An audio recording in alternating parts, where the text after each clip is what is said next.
Hey guys, I'm back, and just before we get started, I have a few quick things. One, thank you again for over 100 subscribers. I believe, I can go check real quick. Actually, we are at 117 current subscribers, which is just kind of crazy. I didn't think I'd be able to pass 100, but lo and behold, we're there. So that's pretty cool. Secondly, I got a new mic, as you guys can probably tell, because the audio quality on this video is slightly less crappy than my usual videos. So if you guys like the new mic, comment, just give me some feedback so I know if this actually sounds good. I haven't put noise suppression on or tried to set up noise suppression.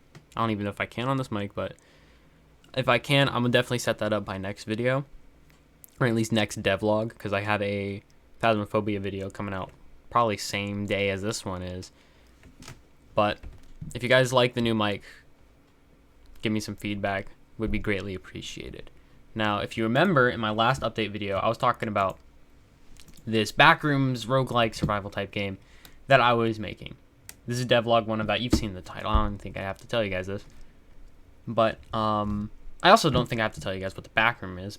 But just in case, I'll give a quick summary or description of what exactly the Backrooms is for anyone who hasn't seen the huge trend on YouTube.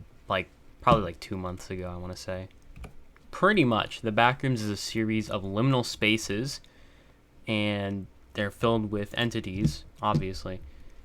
And these liminal spaces, they have their own names, they have their own properties. Some of them are really weird, some of them are really cool. And there's a whole wiki dot that I'll link in the description with all these different levels and different entries. At up to 200 levels, or after 200, there's still more levels, but a lot of them haven't been written.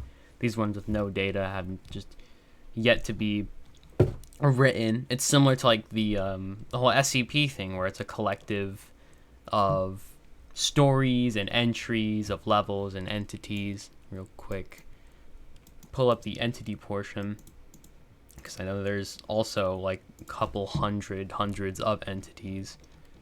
Right, up to 200 again is when most of them don't have any data, no entries. But it's also pretty much the perfect I want to say creepypasta or internet horror thingy to make a game on, because it literally has the levels and enemies cut out right for you. I'm obviously not going to make all 200 levels, but I mean, just for now, I'm just sticking to level 0, but I do plan on expanding out to multiple levels and having a lot more entities, and even items have their own items in here. So I think this will be really interesting, and even a little bit of a challenge to make a game on. Hence, this is the whole point of this video. But let's just get right into it. So first off, you can't have a game without a player character. And in most of the Backrooms videos, all of whoever the protagonist is or whatever is usually seen in a hazmat suit. So I put this up real quick. I added some quick animations to him, no, the idle animation doesn't have anything on it. The walking animation, quick skeletal animations.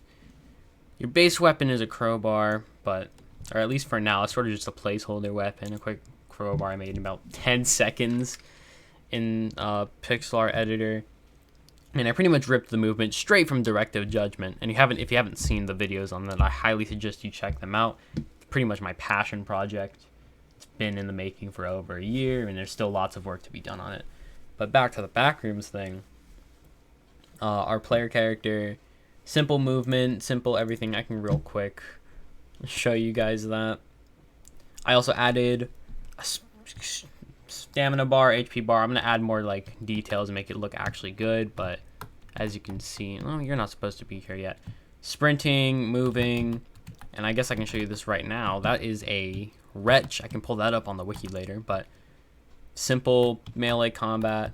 It's very much unpolished.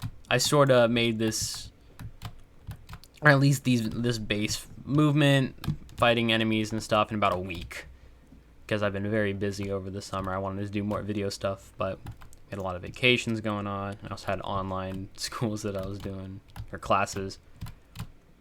So I wasn't able to work on this as much as I thought I would be able to, but nonetheless, it's still going on pretty great. And you can see the classic level 0 wallpaper. It's a little unpolished, but I like how it turned out so far.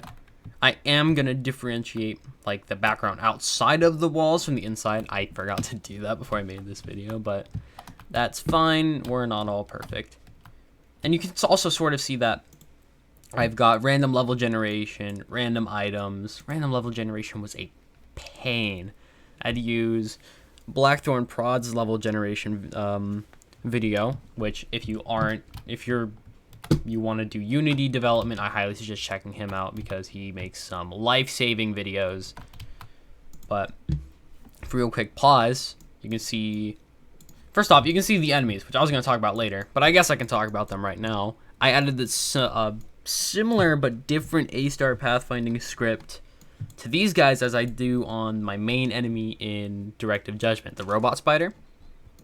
And you can see the path that it takes to the player character.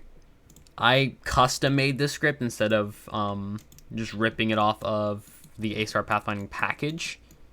So it's a little more meant for this game and for how this combat works. Because internally it works differently than in Directive Judgment. But you can also see that the levels are randomly generated, which I am super happy about how that turned out. It takes about like 5 seconds for all the levels. You can see the level generating as it happens. And I'm going to make a loading screen for that. But you can see how that works. And you can see there's some random enemies, some random items. And each time you load it up, it's going to be in a different shape, which is really cool. Love how that turned out. I'm not going to show you guys the code because the code is a mess. Actually, if you really want, you can see in the inspector if I go to room spawner. Or, no, that's not where the code is. I don't know. I'm not going to bother pulling up the messy, goofy code that I wrote for this, like the spaghetti code that I got for it. But now I'm going to talk more in depth on enemies. I only have melee enemies set up. I am working on making a death moth enemy that spits acid at you, but that's not done yet. I have its movement down. I don't have it attacking any animation or its projectile down yet. But pretty much what we have is a wretch, which real quick are entity 15 wretches, as you can see on the wiki dot. Actually, I didn't pull up the wiki dot. Did I? No, okay, well, I'm going to edit that out. Which is entity 15 wretches up here on the wiki dot. The inspiration for them, they're like these red zombie looking things. They're pretty cool. I'm going to add more similarities to the wiki dot version. They can be, wait, no, yeah, I am going to add more stuff. I'm blanking. Okay, I'm going to edit that whole section out. You can see on the wiki dot entity 15 wretches, they're these red zombie looking or zombie like once human things. You can read up on this. I'll have a link in the description to the wiki dot. I highly recommend you check it out if you're at all interested in the Backrooms, because this stuff is actually pretty interesting to read. And I also used pretty much this entire wiki dot for inspiration on the levels and entities I'm going to be adding to this game. So, which now back to the game, we have the wretches, which are in game going to be slow, sort of weaker enemies. And then we have smilers, which are one of my favorite entities in all of the Backrooms. I'm pretty proud of myself for the pixel art on the smilers. I've left some gray shading, but it's not super noticeable unless you're really close up. It's not really noticeable in game, so I can live with that. But pretty much, this is a faster, in-game, much more dangerous version of wretches, and sort of the AI style and how they behave in the game. In the Backrooms wiki, they're not like that at all, or not like wretches at all, but in game I'm gonna have them be, I already do have them as fast moving, dangerous melee type enemies. And if we pull up the wiki dot real quick, we can see the wiki dot's entry for Smilers. They're entity 3. The wiki says they don't have a physical, like a definite physical form, but I think that doesn't really work for my game, so I sort of just gave them one because I thought, I don't know, it looked cool, it looked good, so I'm gonna keep that.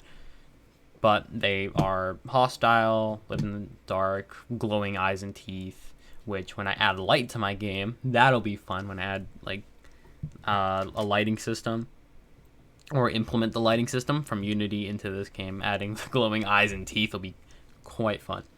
So yeah, that is Smilers, and I have one more entity that I'm working on, but it's not finished yet. I already told you guys this, but it's the Death Moth, which is gonna be my first ranged enemy in this game. They're gonna spit acid like they do in the wiki dot, and I'm also going to give it an acid debuff that hits you, that increases how much damage you take. That is definitely more of an into the future thing, or in the future thing. But if we look at the wiki dot real quick, we can see the wiki page for Death Moths, which is under rewrite. Rewrite, that's a tongue twister. Which sort of kind of pisses me off a little bit, since I had already started working on the Death Moth by the time it went under rewrite. But it's probably not going to change that much. So most of in-game stuff is going to be the same. But if they change it so that it doesn't spit acid anymore or something, I'm going to be pretty pissed. But either way, I'm probably going to keep it the same. But, you know, what's interesting is that the male ones are actually not hostile and you can tame them. So I might add a taming system in-game, but that is a very much far ahead type thing. That's something I'm barely even thinking about right now, because I still have a lot more entities that I want to add. Like, let's see if we can find it real quick. If we can find, I think it's entity 40 something. Actually, I can control F real quick. Is he not here? No, I guess he's not on this one. There was an entity called 6 Arms, but I don't know where he is. Maybe he's an enigmatic entity or something, but that's an entity that I definitely do want to add. It might be on the other wiki. There's another wiki for the Backrooms that's on like the fandom wiki pages, which if you've played or ever looked at video game wikis, you've probably seen them. But other ones that I want to make. Transporters are an interesting one that I want to add. The thing on level 7. Let's see if I can find that one. Yep, thing on level 7. This is one. Oh, what? Thing on level 7. Oh, it's completely under rewrite. That is also very sad. That's one that I wanted to add, and I'm probably still gonna if they don't change it too much. Aiden's just a funny one. He's he's like a dude with a camera on his head, or like a security camera for a head that like protects you in the back rooms and stuff. That's an interesting entity. If you want to, there's also a channel, Roogly, who does a lot of this, like covers all of the entities and levels and stuff. Check him out if you're interested in this, because I'm a little knowledgeable, but I'm not an expert on the Backrooms or anything, on the Backrooms wiki.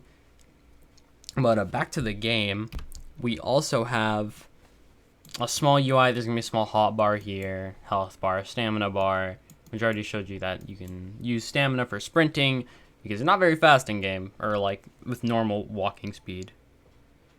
We also have items that are working on right now, like almond water, which I like how the font came out, but I'm probably going to redo the sprite for that one.